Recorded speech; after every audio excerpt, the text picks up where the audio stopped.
What's up, everybody? Thanks for tuning back into my channel. I'm Eric, your host, and very excited to put this video together to help anyone who's wanting to learn. I get an email almost daily about homeowners who are wanting to take care of their own pool and how do they do that. So I decided it's time, once and for all, to create a complete video of how to maintain your pool from start to finish. Pool maintenance really isn't all that difficult if you're willing to put in the work. So here's how I do it, along with some extra tips and tricks to make your job much easier for maintaining your pool. Are you ready? Let's jump in.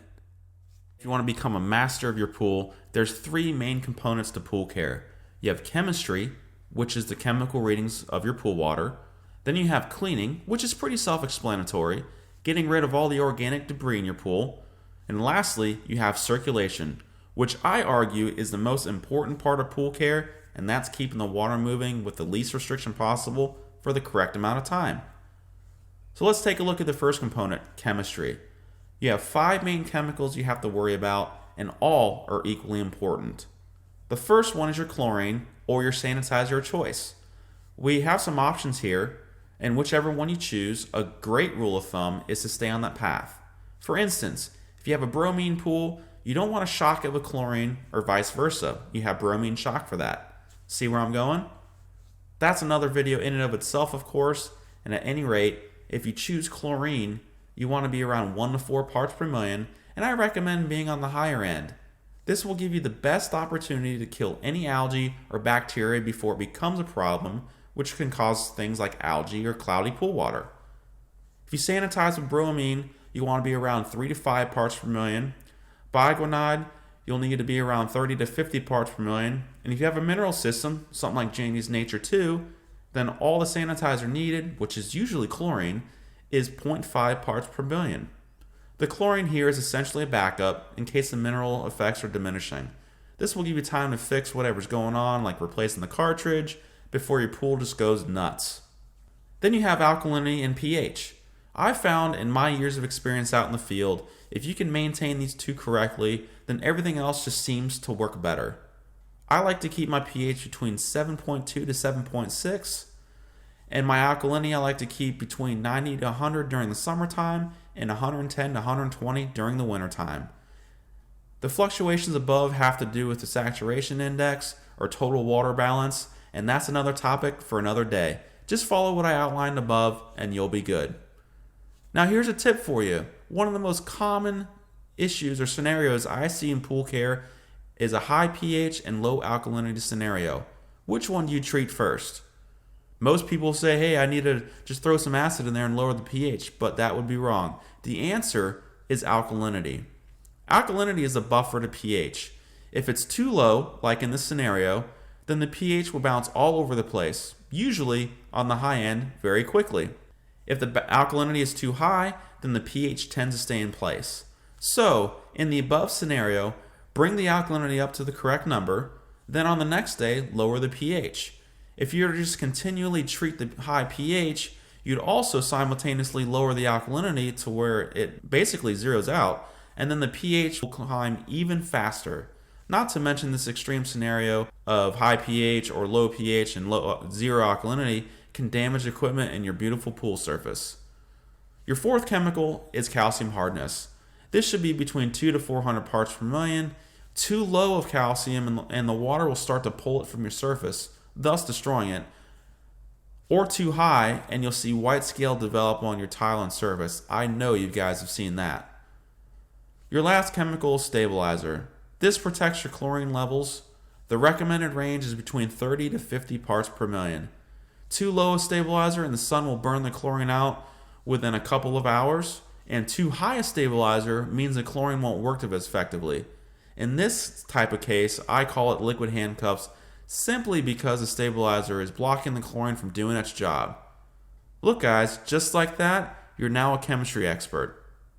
Moving on to the second major component of pool care, we now arrive at cleaning. The cleaner your pool, the simpler the pool care is.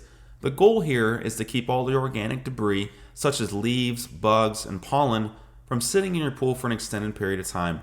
The longer the debris sits there, the quicker the sanitizer gets used up. So you can see this is very important. I'll talk about each step, but at the same time put it in the correct sequence so you're cleaning your pool as efficiently as possible. The first step is skimming the surface.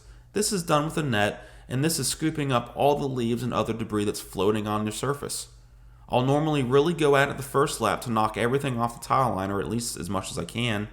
Then I'll focus on the stuff in the middle of the pool on the second pass. Generally speaking, leaves and other debris have a saturation time of 3 to 4 hours. So if you see a leaf fall in your pool, you have a good 3 to 4 hours to get it out before it falls to the floor of the pool. So by skimming your pool daily, you'll keep the baskets and floor cleaner to have less issues in maintaining your pool. Then after I skim, I like to vacuum the pool. Why do I vacuum first? Because I want to get the debris off the floor before I brush.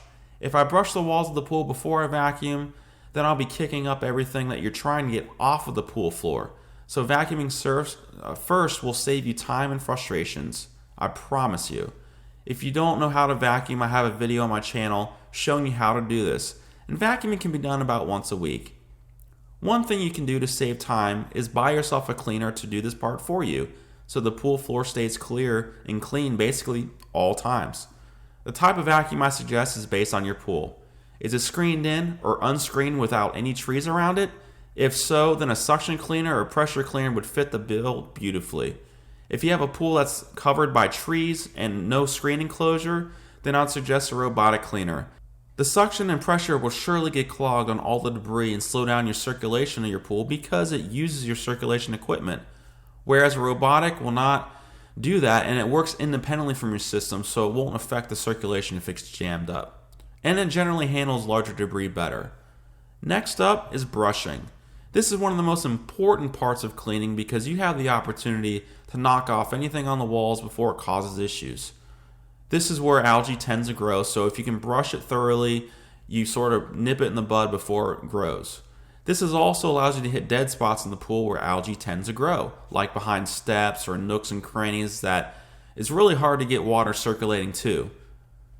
Here you'll want to thoroughly brush your walls, your steps, your tile line, and a tip I learned in the very beginning is to brush at an angle versus straight up and down.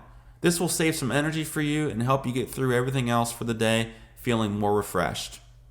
And then once I brush, I do a final skim. Usually during brushing you'll knock off some finer debris off the tile line, so you'll see some particulates floating on the surface of the pool. This final skim will polish the surface to make it perfect. This step here takes about 2 more passes and then you're done. At this point your pool should have 0 debris and be spotless. All that's left now are your baskets. It's always a great idea to clean your skimmer basket first with the pump on. Any small leaves or debris that misses the skimmer basket will get sucked through to the pump basket. If you do the pump basket first, oftentimes you'll clean the skimmer basket and you go back to the pump basket and there's more debris sitting there, you'll have to empty it a second time. Lastly, if you have an inline cleaner basket, go ahead and empty that too. Instantly, you're a pool cleaning guru. Let's move on to the last component. Alright guys, thanks for hanging in there. We're to the third and final major component of pool care, and I believe it's the most important, and that is circulation. There are several parts to this making your pool run smoothly, so let's break it down. The first one is pump run time. Ideally, we'd love to run your pump 24 hours a day, and I do this with my personal pool. The longer you circulate the pool, the better it is and the easier it is for you to maintain it. If you have a variable speed pump, it makes for running the pump 24/7 much easier on your pocketbook. And an old school train of thought is for every 10 degrees it is hot outside, run the pump for an hour. So how long do we run the pump? Generally speaking, I like my clients to run their pumps for 10 to 12 hours minimum during the summertime and a minimum of 6 to 8 hours during the wintertime. A question I get all the time is what time of day should you run your pump? I recommend during the hottest times of the day. Hot, stagnant, or non-circulating water induces algae growth. I know some places save money from running their pumps at night, and oftentimes it's a minimal savings. 1 or 2 algae blooms a year will generally offset and eat up any savings for running the pump at night, so I still continue to say run it during the hottest times of the day. The next thing that people don't think about is your water level. This is often forgotten about and can cause havoc on your pool pump and water quality if it's off. Remember this, guys, 90% of the water's contaminants are in the top 2 inches of the water. So it's ultra important that the skimmer is working properly to keep your pool maintenance simple. And what's the correct height? halfway up the skimmer. If the water gets to 1/3, you run the chance of the pump sucking in air because there's enough water going into the skimmer and you could possibly burn the pump up. If the water level goes over the skimmer or above it, then it won't pull the surface water in and allowing contaminants to stay in your water and fester into algae or whatever else is growing. We've already gone over emptying the baskets in the cleaning section, but it also applies here. If all your baskets are filled with debris, the pool has a much harder time circulating the water, so keep your baskets clean. Filter maintenance is a major key of circulation. If your filter gets clogged, say goodbye to the clean and safe pool. You have 3 filter types. Let's go over them. The first one is sand. This is the least efficient method, unless you use glass media, and generally the cheapest option. It's the simplest method to maintain, as all you have to do is backwash the filter once every other month, or if the filter pressure increases 10 psi before your scheduled cleaning. The only headache part is when you have to do a sand change. That's generally every 5 years or so, and believe me, that is a headache. Next, you have a cartridge filter. This is in the middle of both efficiency and cost. The maintenance on this is as simple as removing the cartridge, spraying it down with a water hose, and then reassembling it. If you have a single bullet cartridge, I recommend once per month of cleaning. If you have a quad cartridge, you can go 3 to 4 months in between cleanings. Just like sand though, if the pressure rises 10 psi before the scheduled cleaning, it's time to clean it. Lastly, you have DE. This is the most efficient filtering method, but also the most costly. This uses diatomaceous earth as a filtering media. Be careful if you use it though, because DE is known to be a carcinogen. They make media alternatives that are much safer, and I suggest using those. The backwashing schedule is the same as sand, but you have one extra step. Once you backwash it, you have to recharge the filter with DE, and I have a video showing you how to do that. One super important component of the filter is the pressure gauge. Think of the filter gauge as a stethoscope. It lets us know what's going on inside of the filter and lets us know the health of it and when it's time to clean it, just like when a doctor checks your heart with a stethoscope. If your gauge is broken, fix it. Make it a priority. How else will you know when to clean your filter? Most people think pressure should automatically be at 10 psi. While 15 psi is common, it's certainly not an absolute. For instance, if you're running a variable speed pump on a lower speed, the filter may not register any pressure at all. Just stay on top of the filter maintenance and you'll be just fine. Also, I got videos on my channel showing you how to maintain all 3 types of filters. One last thing you can do for circulation is using your return jets in the correct way. This will allow you to direct water flow to optimize circulation and also minimize dead spots. You can either use a clockwise or counterclockwise pattern, but you ideally want one jet pointing at the skimmer and then the other jets pointing angled downwards. Think of it like 8 or 4 o'clock on your time clock to circulate from top to bottom. As that water resurfaces, the jet that's pointing at the skimmer pushes the water into the skimmer, which ends up in the filter. This simple trick will help you with your pool care as well. So now, just like that, you're a pool circulation genius. So there you have it. That is pool maintenance for beginners.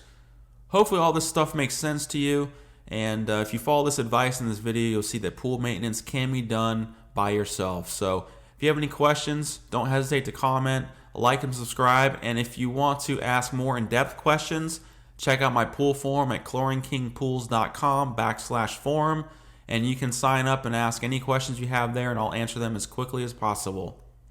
Thanks again, guys. Take care, and we'll see you in the next video.